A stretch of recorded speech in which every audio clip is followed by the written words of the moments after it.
friends, and welcome back to Pillow Pasta, and the continuation and conclusion of Jeff the Killer. 2 days went by, with no word from Lou at JDC.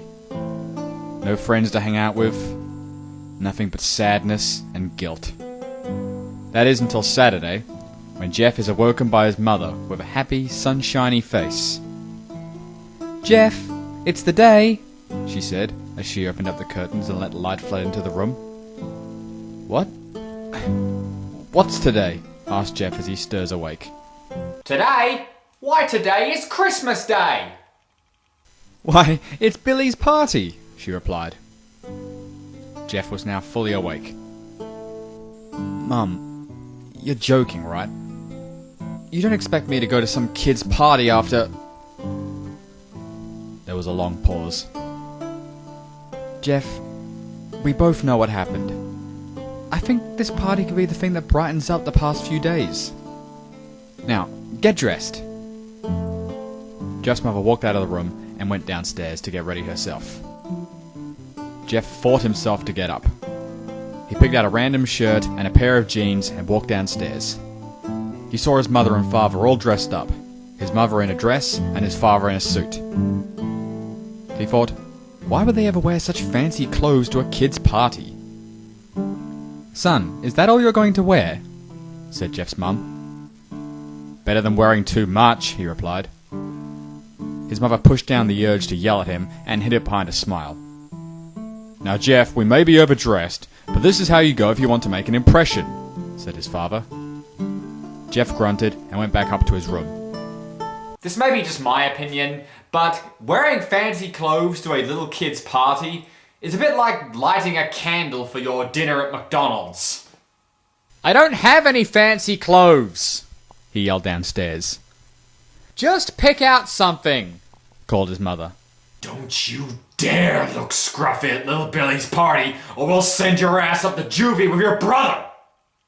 Who we of course miss terribly. He looked around in his closet for what he would call fancy. He found a pair of black dress pants he had for special occasions, and an undershirt. He couldn't find a shirt to go with it, though. He looked around, and finally found a white hoodie, and put it on. "You're wearing that?" they both said. His mother looked at her watch. "Oh, no time to change, let's just go," she said, as she herded Jeff and his father out the door. They crossed the street over to Barbara and Billy's house. They knocked on the door, and it appeared that Barbara, just like his parents, was way overdressed. As they walked inside, all Jeff could see were adults, no kids. "The kids are out in the yard, Jeff. How about you go out there and meet some of them?" Jeff walked outside to a yard full of kids. They were running around in weird cowboy costumes and shooting at each other with plastic guns. He might as well be standing in a Toys R Us. Suddenly, a kid came up to him and handed him a toy gun and a hat. "Hey, wanna play?" he said. We'll be best friends till the end. Heidi-ho, ha ha ha. No, kid. I'm way too old for this stuff. The kid looked at him with a weird puppy dog face. "Please?" "Fine," said Jeff. He put on the hat and started to pretend to shoot at the kids. At first, he thought this was completely ridiculous. But then, he started to actually have fun. It was the first time he had done something that took his mind off of Lou. So, he played with the kids for a while, until he heard a noise. A weird rolling sound. And then it hit him. Randy, Troy, and Keith all jumped over the fence on their skateboards. Jeff dropped the fake gun and ripped off the hat. Randy looked at Jeff with burning hatred. "Hello, Jeff, is it?" he said. "We have some unfinished business." Jeff saw his bruised nose. "I think we're even.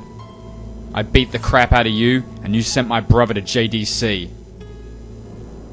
Randy got an angry look in his eyes. "Oh no, I don't go for even. I go for winning. You may have kicked our asses that one day, but not today." As he said that, Randy rushed at Jeff. They both fell to the ground. Randy punched Jeff in the nose, and Jeff grabbed him by the ears and headbutted him. Jeff pushed Randy off him, and they both rose to their feet. Kids were screaming, and parents were running out of the house. Troy and Keith both pulled guns out of their pockets. No one interrupts, or guts will fly.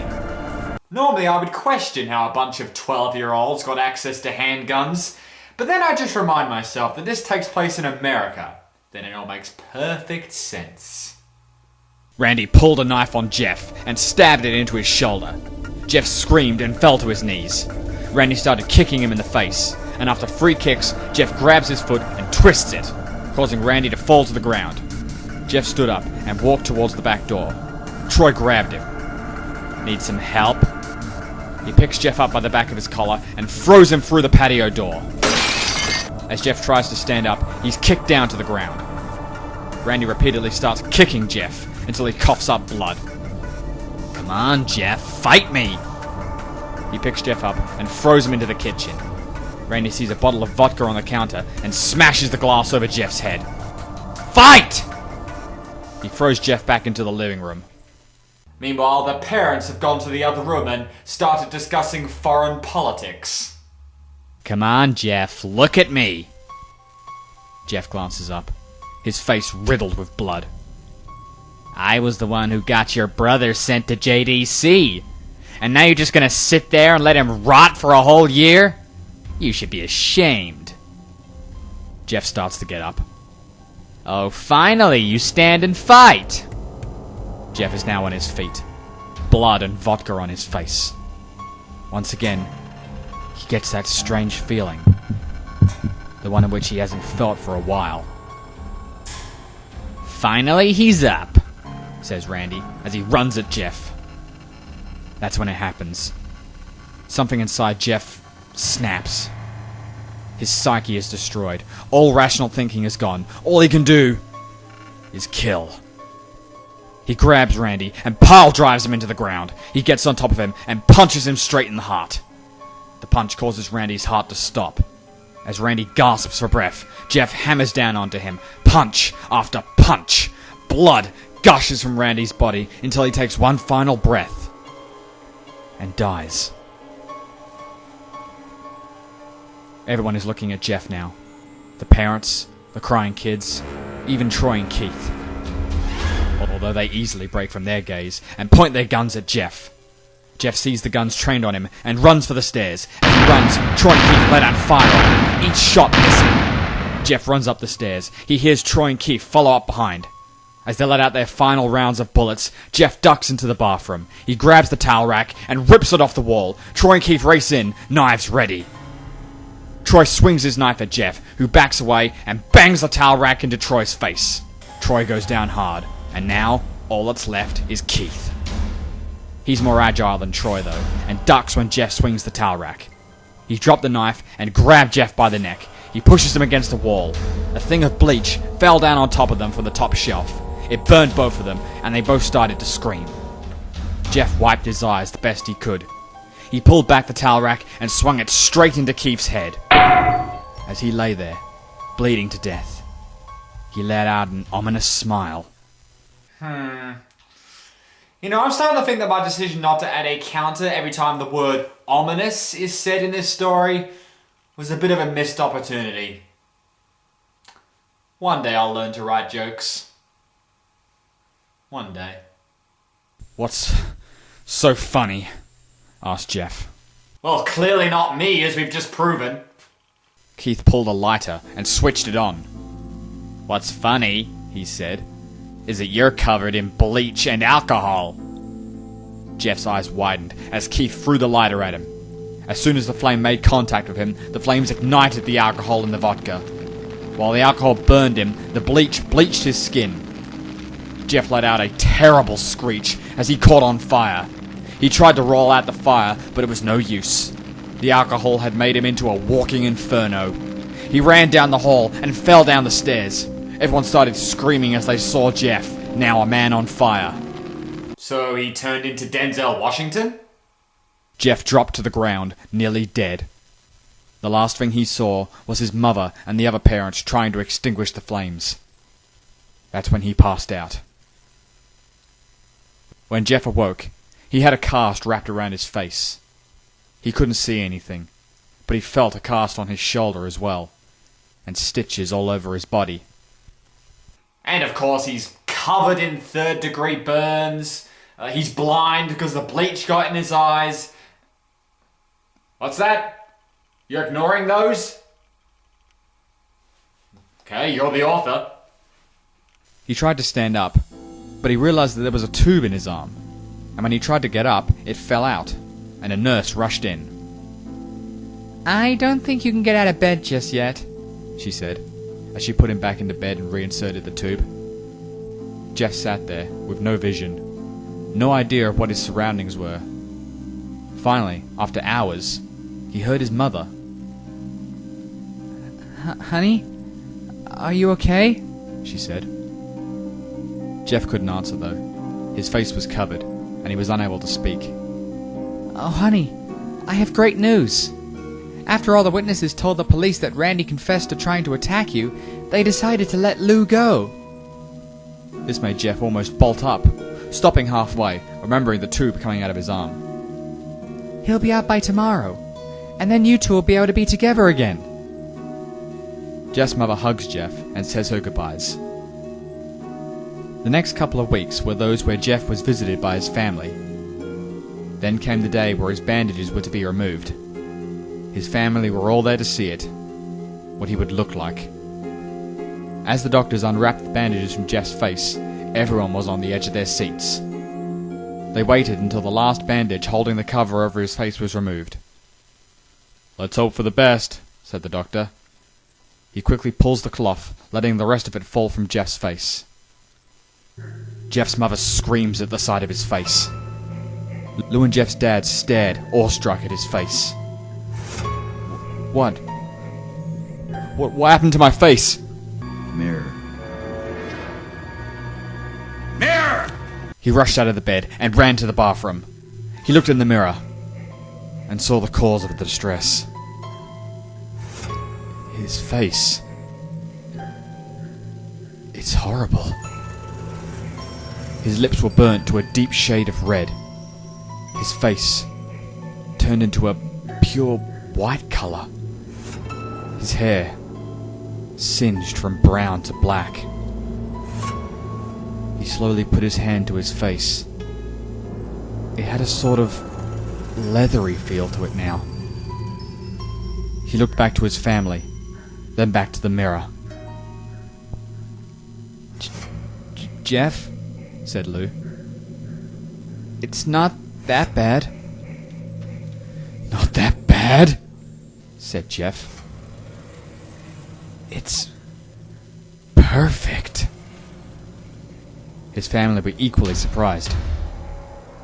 Jeff started laughing, uncontrollably.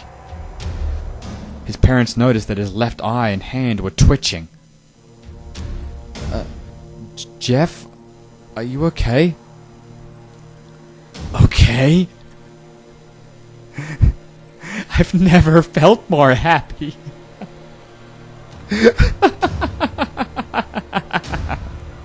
Look at me! This face! It goes perfectly with me! He couldn't stop laughing. He stroked his face, feeling it, looking at it in the mirror. Doctor, said Jeff's mum, is my son alright? You know, in the head? Oh yes. This behavior is typical for patients who have taken very large amounts of painkillers. Ah, yes, that's why nobody brings anything sharp to hospital recovery wards, because apparently everyone turns into a psycho. What? If his behavior doesn't change in a few weeks, bring him back here and we'll give him a psychological test. Oh, thank you, Doctor. Jeff's mother went over to him. Jeff, sweetie, it's time to go. Jeff looked away from the mirror. His face still formed into a crazy smile. Okay, Mommy. His mother took him by the shoulder, and they took him to get his clothes. This is what he came in, said the lady at the desk. Jeff's mum looked down to see the black dress pants and white hoodie her son wore. Now they were clean of blood and stitched back together. Jeff's mother led him to his room, and they made him put his clothes on. Then they left, not knowing that this was to be their final day of life. Spoilers! Later that night, Jeff's mother woke up to a sound coming from the bathroom. It sounded as if someone was crying. She slowly walked out to see what it was. When she looked into the bathroom, she saw a horrendous sight. Jeff had taken a knife and carved a smile into his cheeks. Well, I guess now we finally know the true story of how he got those scars. Jeff, what are you doing? Asked his mother. Jeff looked over at her. I couldn't keep smiling, Mommy. It hurt after a while. Now, I can smile forever. Jeff's mother noticed his eyes, ringed in black. Jeff, your eyes! His eyes were seemingly never closing. I couldn't see my face. I got tired and my eyes started to close. I burnt out the eyelids so I could forever see myself. My new face. Jeff's mother slowly started to back away, seeing that her son was going insane. What's wrong, Mommy? Aren't I beautiful? Yes, son, she said. Yes, you are. Let me go get Daddy so he can see your new face. She ran into the room and shook Jeff's dad from his sleep. Honey, get the gun. She stopped as she saw Jeff in the doorway, holding a knife. Mommy, you lied. That's the last thing they hear, as Jeff rushes in with the knife, gutting both of them. His brother Lou woke up, startled by some noise. He didn't hear anything else, so he shut his eyes and tried to get back to sleep. As he was on the border of slumber, he got the strangest feeling that someone was watching him.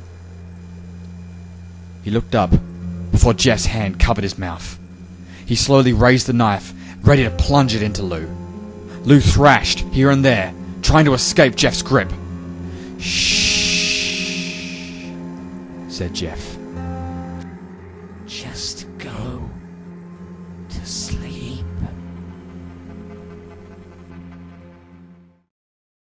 And that was Jeff the Killer. And while I do agree that it was a pretty amateurishly written story, there's no denying that it is a classic in creepypasta, and has definitely helped to define the subculture it is today. And it's inspired many far better written stories down the years. So, love it or hate it, I think it deserves respect at the very least. And that is all we have time for this night on Pillow Pasta. So until next time, sweet dreams. Ow.